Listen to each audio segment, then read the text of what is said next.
Mais bien, cher frère, c'est toi-même qui dis que je suis roi. Oui, tu as raison de le dire, en quelque sorte, dit Jésus.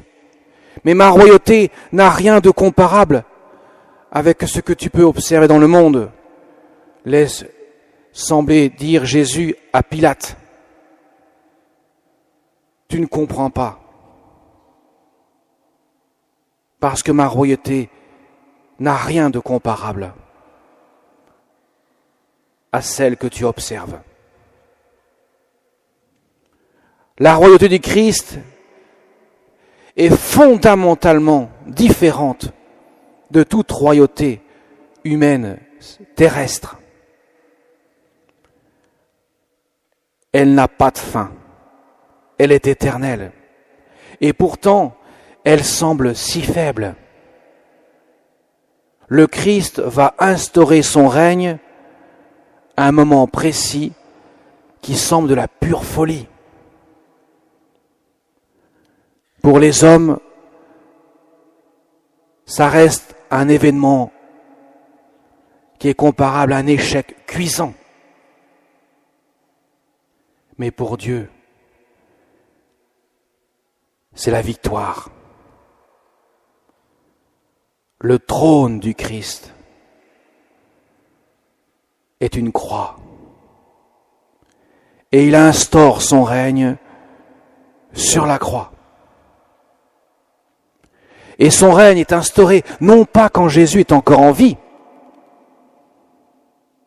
Le moment précis où il instaure son règne, où il consomme, pourrait-on dire, son règne, c'est quand il est mort. Lorsque le centurion romain, pour vérifier sa mort, transperce le cœur de Jésus, le côté qui est le cœur de Jésus, d'où sort l'eau et le sang. C'est à ce moment-là que le règne du Christ est instauré. Ça paraît complètement fou que Dieu ait choisi ce moment-là pour instaurer un règne. Habituellement, le roi est puissant, il a une armée. Jésus le dit bien, si mon règne était de ce monde, j'aurais des gardes, ils se seraient battus pour moi. Tu n'aurais pas d'emprise sur moi.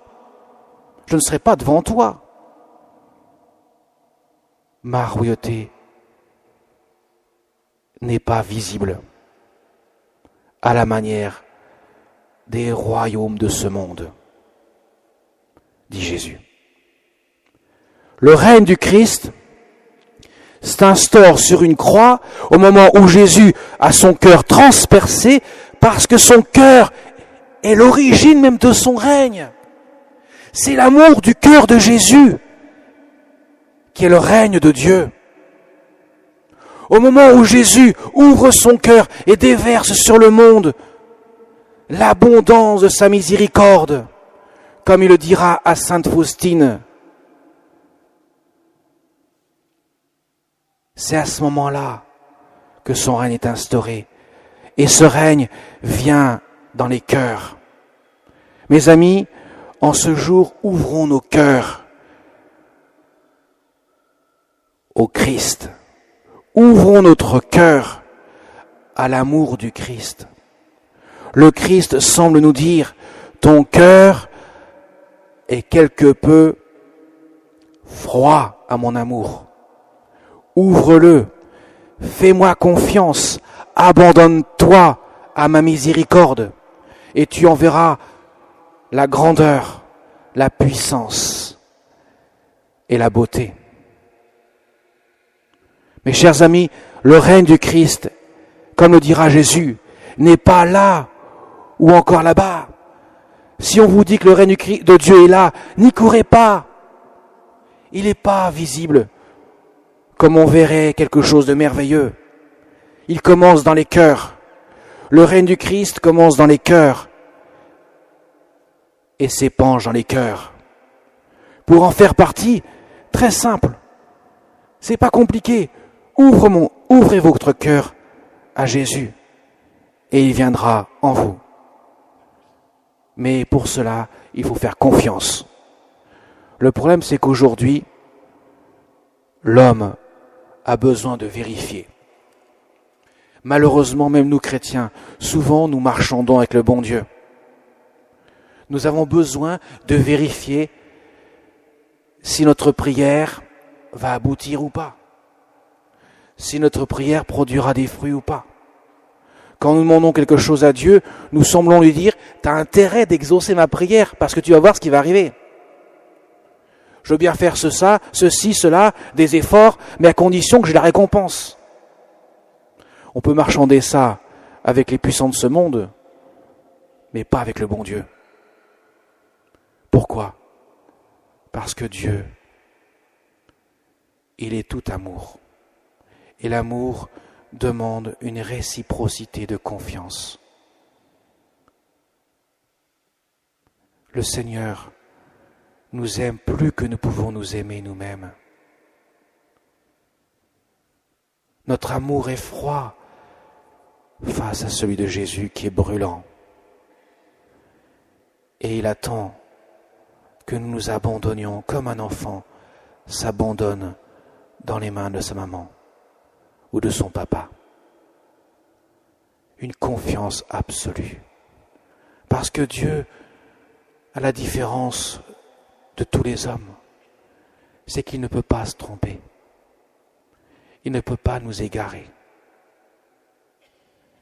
Il est tout puissant, mais sa toute puissance s'exerce dans la miséricorde, dans l'amour, dans l'humilité, qui est la vertu essentielle pour accueillir l'amour de Dieu.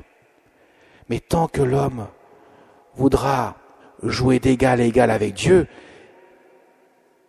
ce sera un échec. Autrement dit, mes chers amis, concrètement, comment puis-je voir le règne de Dieu s'inscrire dans mon cœur ? Eh bien, on s'abandonne à la volonté de Dieu. Seigneur, que tout se fasse pour moi, selon ta parole, disait la Vierge Marie à l'ange Gabriel, qu'il était bien sûr l'émissaire de Dieu.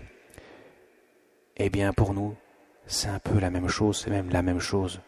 Seigneur, que ta volonté soit faite sur la terre comme au ciel, comme on le dit dans notre Père, que ta volonté se fasse dans mon cœur. Certes, je ne vois pas ce qui se passe, mais c'est pas grave. Toi, Seigneur, tu sais. Tu me connais. Tu connais ma fragilité. Tu me connais ma petitesse. Face aux épreuves, aux duretés de la vie, je panique souvent. Parfois, je tombe dans le désespoir, ne voyant pas de solution. Eh bien, mes chers amis, en nous abandonnant en toute confiance en Dieu, Dieu nous guide d'une manière sûre, pas forcément comme nous le voudrions, mais bien meilleur que ce que nous voudrions. La confiance, c'est la marque de la Sainte Vierge. Voilà pourquoi elle est la plus grande sainte. Voilà pourquoi son cœur est incomparable. Son cœur est tout entier pénétré du règne de Dieu, tout entier dans l'amour de Dieu, car elle accepte tout en offrant tout à Jésus. C'est ça, mes chers amis, le règne de Dieu. Et si l'Église nous a donné cette grande fête du Christ roi de l'univers, c'est que précisément, nous avons toujours besoin, sans cesse, de nous abandonner, de faire confiance à ce roi qui vient dans l'humilité, qui vient instaurer son règne, que l'on ne peut pas voir de nos yeux de chair, parce que ça paraît fou et incompréhensible que Dieu ait choisi le moment où Jésus est mort sur la croix pour l'instaurer. Parce que la mort du Christ est une victoire sur la mort. La mort du Christ est une victoire parce qu'elle est l'amour qui va jusqu'au bout. Jusqu'au bout. Et en allant jusqu'au bout, il détruit dans sa propre mort le règne de Satan, celui qui a instauré ce règne de perdition dans le monde en fourvoyant le cœur d'Adam et Ève. Mais Jésus, plus fort que tout, plus grand que tout, par son humilité, frappe à la porte de notre cœur. Alors je vais terminer par ce moment important que nous allons vivre dans quelques instants, quand nous allons recevoir la communion. Nous allons faire entrer dans notre cœur le règne de Dieu.